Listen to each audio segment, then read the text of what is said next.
what jobs need doing in the vegetable plot in June? Well, June is that fantastic time of the year when most of the seeds have been sown, most of the plants are now outside and growing, and now we start to reap the benefits of all that hard work with the harvest. But there's still plenty of work to do in June to maintain those crops and to keep the land productive. And that's what I'm going to share with you in this video. I'm going to show you some of the jobs that I'll be doing in my vegetable plot in June, just to give you one or two ideas. Now, when I started growing vegetables many years ago, something I wasn't very good at for quite a number of years was something called succession planting. And that's where you plant so that you get a continual supply of your favourite vegetables, rather than, like I used to do, I used to plant all in one go and then I would harvest a very large amount in one go and sometimes struggle to use it all. But what I've learned over the years with growing vegetables, if you want a good supply of vegetables all through the summer, into autumn and even into winter, the summertime, including June, is a great time to continue sowing your seeds. Now, by now you've probably already planted a lot of crops, mainly outside, and if you've got the space inside in a polyhouse or a greenhouse like I've got, you may have some crops inside as well. But now's the time to think about, well, what will I need going forward in autumn and in winter? So when you come to June, there are plenty of seeds that you can sow to help you to get that continual crop, especially things like your autumn and winter brassicas, your cabbages, your kales, Brussels sprouts. Those type of vegetables are great to sow in June. Also, you might be sowing additional sowings of your lettuce, which I sow every 3 weeks, beetroot, and many other vegetables that might be your favourites. And now is a good time to think about sowing them in June. Now, there is a recent video on my channel showing you what vegetable seeds I'll be sowing in June, and I'll pop a link in that in the comments below just to give you one or two ideas. But June is a fantastic month for continuing to sow those seeds, to think about what and how you're going to prolong your harvest right through the main growing season and beyond. Now, you may also have sowings of other vegetables that you're growing, and June is now the time to plant them out. So even though a lot of vegetables are already probably planted outside, it depends on what point you sowed your vegetables and what point you want them to go outside. So for example, these leeks here, these are a variety called Autumn Mammoth, and I sowed these in March. They've now got to the size which are ready to be planted out, and the bed that I'm actually standing in right now will be dug and the leeks will be planted out. Things like lettuce, which you can just see in the background over there, I will sow every 3 to 4 weeks. So those will be ready for harvesting in 1 or 2 weeks. But I've got another batch in the polyhouse that will be ready to replace those once they're harvested. And that's given me this continuity of vegetables on a regular basis. And you may have other vegetables that you're growing inside. So for example, I've still got sweet corn, which are in the polyhouse, and some French beans, which I've started inside, and they'll be planted outside in the next week or so in June. And also, because the temperature is much warmer, it's now possible to sow seeds directly outside. So there's plenty of options in relation to sowing seeds and planting out in the month of June. Now, something that's really worth keeping an eye on in the month of June is pests. Because in the month of June, as the temperature starts to increase, so does the activity of various other types of pests in your garden. And all that hard work that you've done in growing your plants could easily be destroyed if you don't protect them. So in June, if you haven't already done so, checking that you've got protection on the vegetables that you need. These are brassicas here, and these are Swedes, and just behind them I've got my cabbages and my kales and my Brussels sprouts. But these have to be protected because now we start to see a lot more activity, particularly for things like white butterfly. And if these brassicas were left unprotected, those white butterfly would lay their eggs on the brassicas and the resultant caterpillars would completely destroy the crop. So just making sure that you've got netting, but also maintaining your netting, because even days like today, which is right at the beginning of June, it's quite windy, which is surprising really. The temperature's not as warm as I'd expect, and it's quite windy, and these are quite flimsy and flexible. So when it's windy, you have to check that the netting is not blown off or displaced and then put it back on, because if you leave gaps in the netting, any insects or other pests will just enter and destroy your crop. So that's with brassicas in particular. Something else that needs protecting as well will be your soft fruits. Now, June is the time when we start to get a real abundant harvest of strawberries and other soft fruits. And if you don't net them over, then you're going to lose a lot of them to the birds. Now, soft fruits require a different type of netting. This is something called scaffold or debris netting, which is very fine and allows very little through. You do need to allow the pollinators to pollinate the flowers for your soft fruits. So you will need a different type of netting. There is a video on my channel showing you what netting to use for what type of crops, and I'll add a link to that below in the comments, so check that out if you're not sure what netting to provide for your crops. So June is the time of year to really ensure that your protection for your vegetables is the correct type of protection, and of course even if you have got netting or protection, making sure that you're regularly checking it, particularly after times of high winds. Now, arguably, one of the most challenging parts of a vegetable garden is weeding.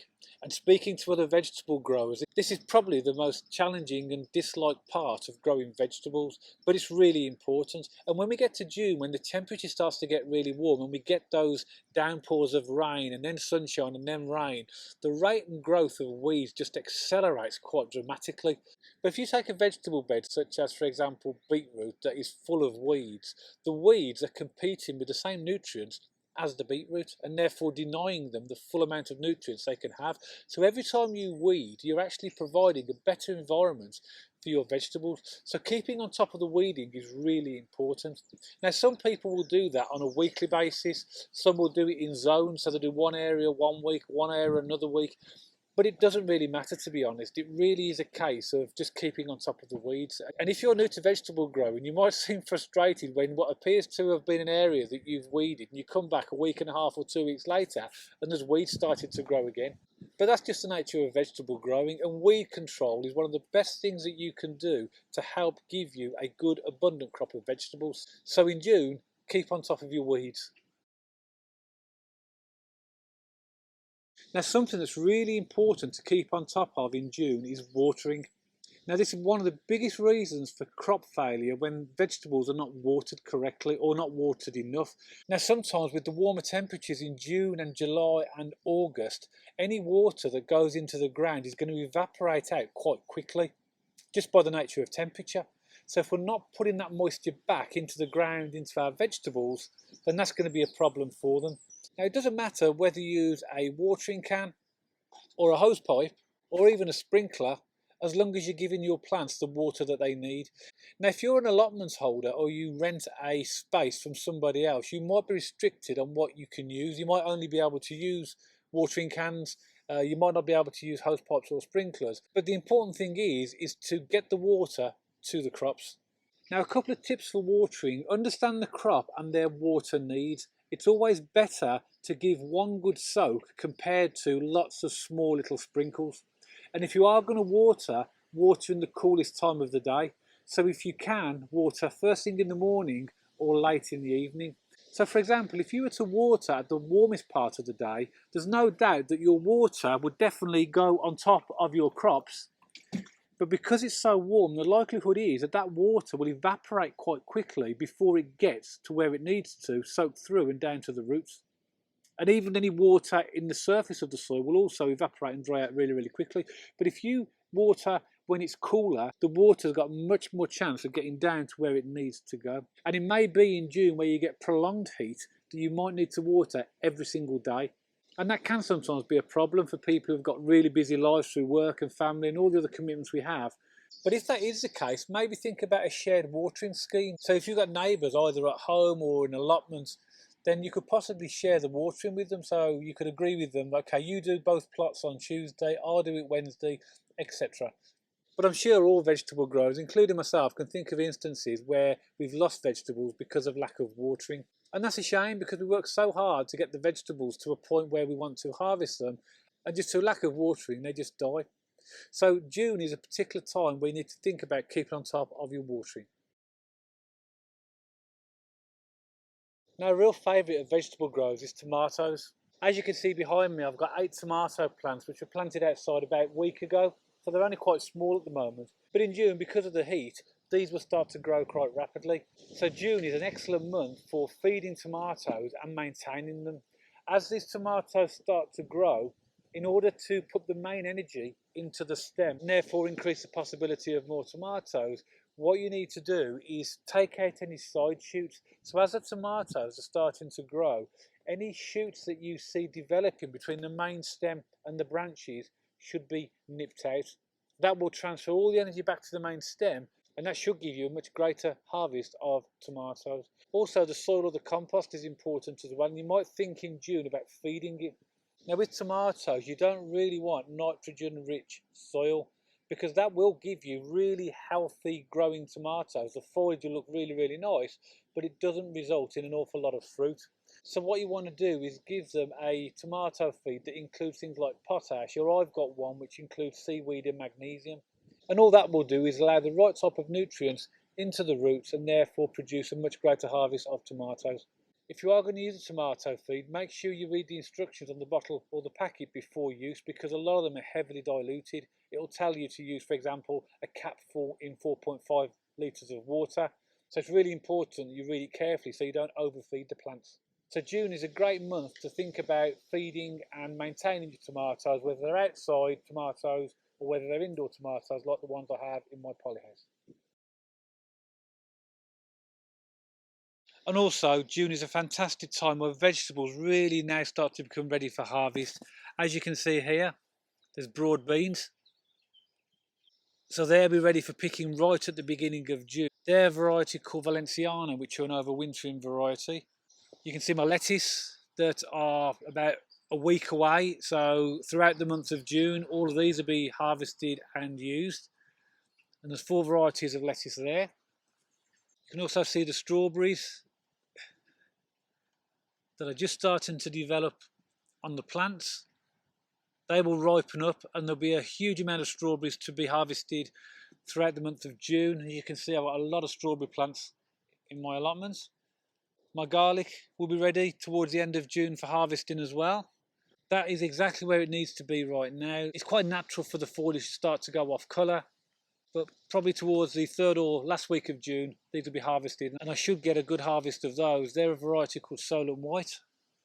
Also notice the peas are starting to get flowers on, and once they get flowers, that means that the fruit is not too far away.